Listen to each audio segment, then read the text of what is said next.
Coming up in a few days, I will have been retired from the workforce for 9 years. That's the permanent workforce, and it's been a bit of a journey. There's been some good times, and I'd just like to go over some of the things that I have learnt during that time. Being a retiree and approaching very soon 75. So, I think probably the first thing that I've learnt, the most important thing that I've learnt in all of that time is that you're never ever too old to do anything. And I say that because even though I have been retired for 9 years, I have done a lot by way of working in that period of time. I've had a number of part-time jobs which I've either seen just advertised or people I know that have needed somebody to work for a period of time and have reached out to me. Yeah, so there's been a lot of things that I've done. One of the things that I probably did first, I saw an advert for somebody looking for people to do skip tracing.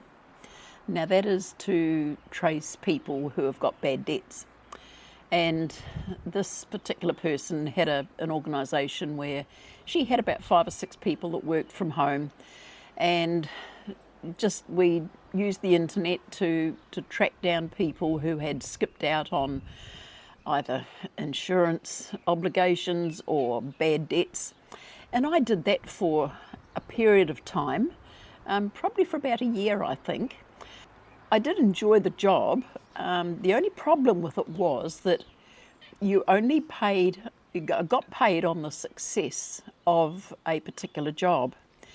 And when they were charging out the people who had hired her company, they expected the job to be done within 3 or 4 hours. That was about the time that was given or suggested. And I would often spend all day trying to track down. You'd go through Facebook, you'd go through all sorts of social media trying to track them down. But at the end of the day, you only sort of got success if you were able to close a case. And it wasn't that it was so hard to do, but it was time consuming.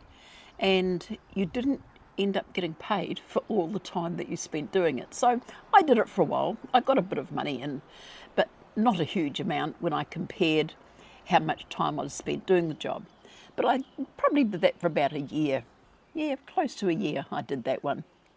Another job that I applied for was during the elections of our national elections here. They were advertising, I think it was through the government electoral commission. They were advertising for people to be workers at the polling booths leading up to election day, on election day, and then vote counting afterwards. So I thought, I can do that. It was only going to be for about 4 weeks work, 4 to 6 weeks work.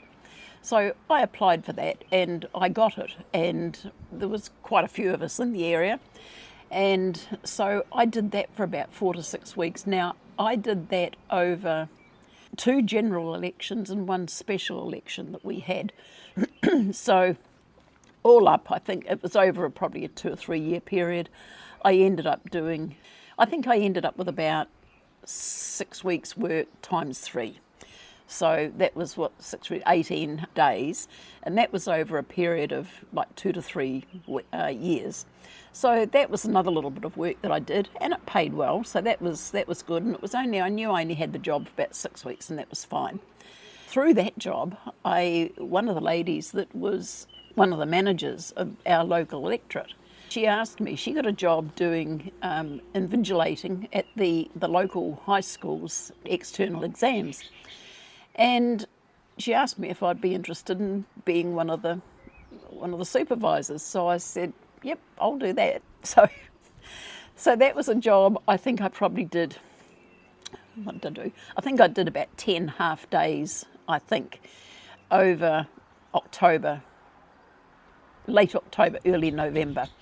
And I did that for about 4 years, I think.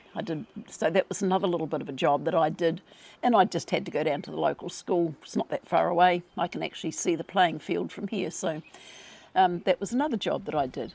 A couple of years ago, or about nearly 3 years ago, when we had a lot of floods here in New Zealand and in Auckland, one of the local insurance companies were putting out a plea for people to apply to do motor claims.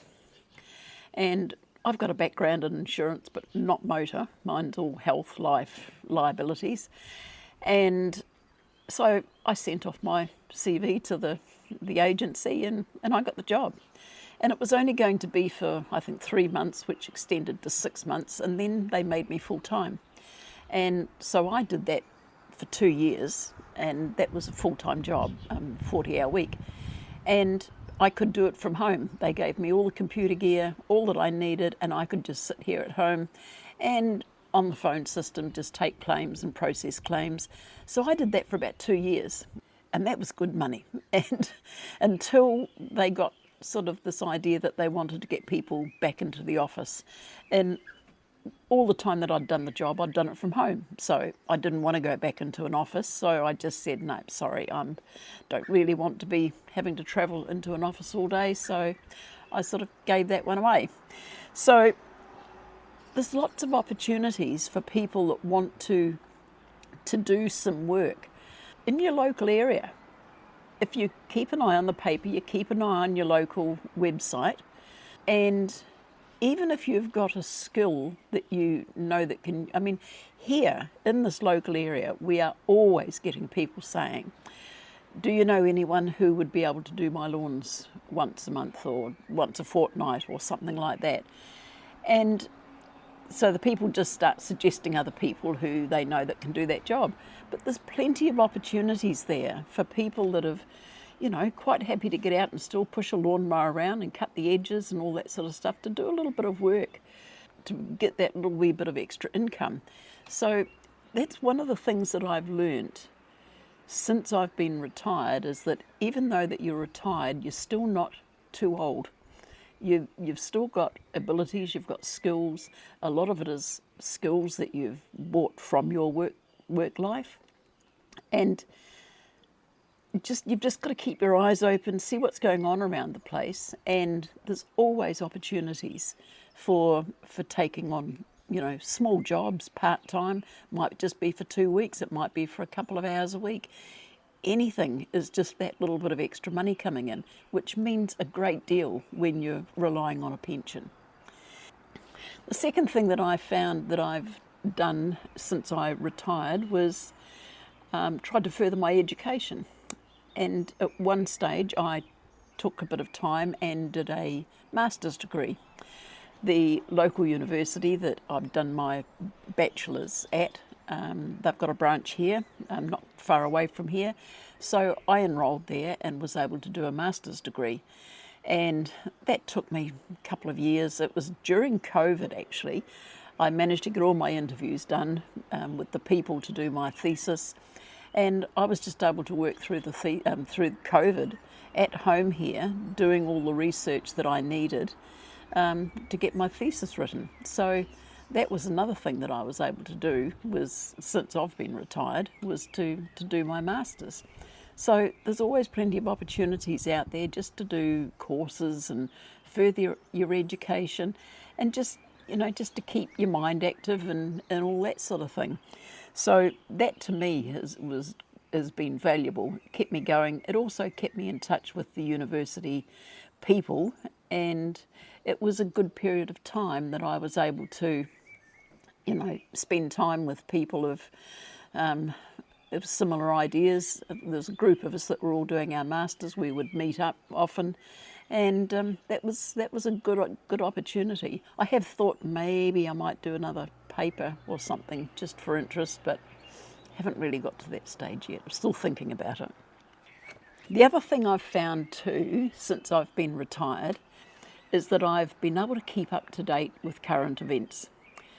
When I was working, you're inclined to sort of concentrate very much on what was going on around your immediate self. in your work environment, your home environment, and you didn't really have a lot of time, or I never seemed to have a lot of time to just look and see what was going on around the rest of the world.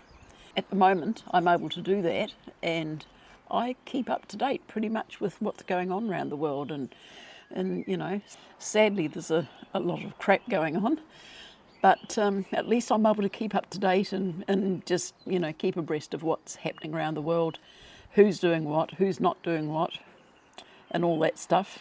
You know, if you know, you know. So that's one advantage that I've found, is being able to keep up to date with what's going on around the world. One of the other things I've been able to do is think a bit about doing some writing.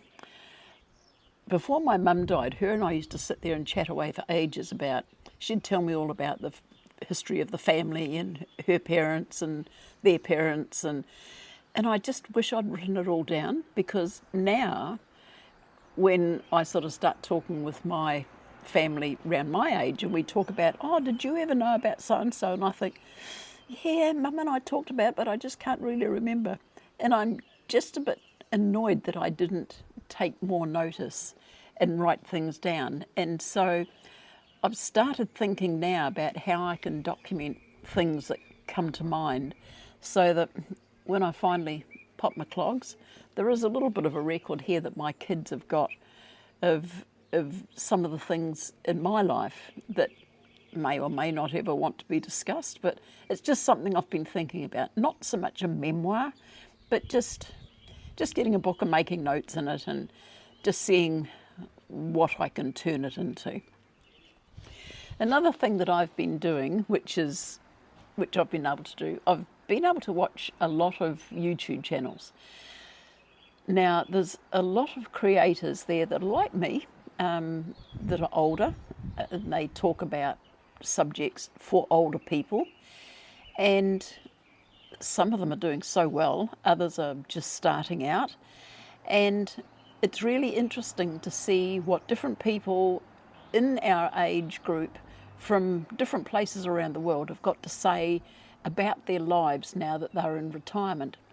So while I'm watching all of these, I try to do my little bit to help out their channel. Now, the way that I can do that is, firstly, I look and see how long, you know, the channel's been going. You can usually get an idea. How many subscribers they've got. Are they a new channel? Are they monetized?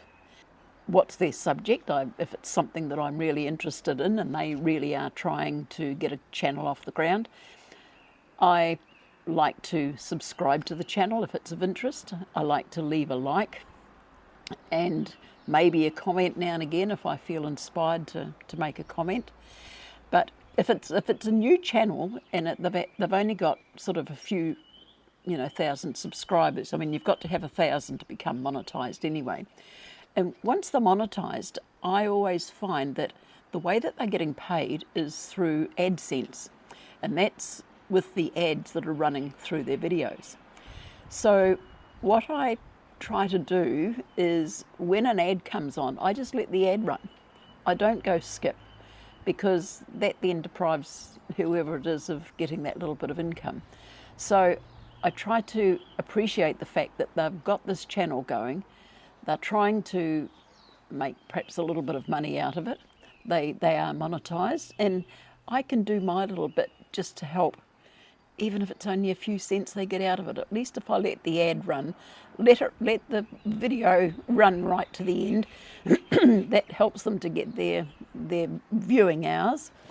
And even if it's someone who's not monetized and, you know, they're still trying to get their 1,000 subscribers, I try to let the video run to the end if it's of interest, so that all that viewing time adds up, and that helps them to qualify to become monetized. And every little bit helps when you're retired. You don't have to be making a fortune, but gosh, even a couple of $100 a month is better than nothing. So that's one thing I make a point of, is when I'm watching other people's videos, is to try to help them get that extra couple of dollars towards their income. So that's just a few of the things that I've sort of noticed in my 9 years of retirement. Hope I get another 9 years at least. I might be able to make another video and say I've had 18 years. Anyway, whether I do or whether I don't. So anyway, that's my little talk. It's getting late dusk here and it is a bit cool, so I'd better get inside and get this all edited and onto YouTube. So if you've got anything out of this, if you'd like to subscribe to my channel, that would be great. My name is June and I just hope everyone has a good rest of the week.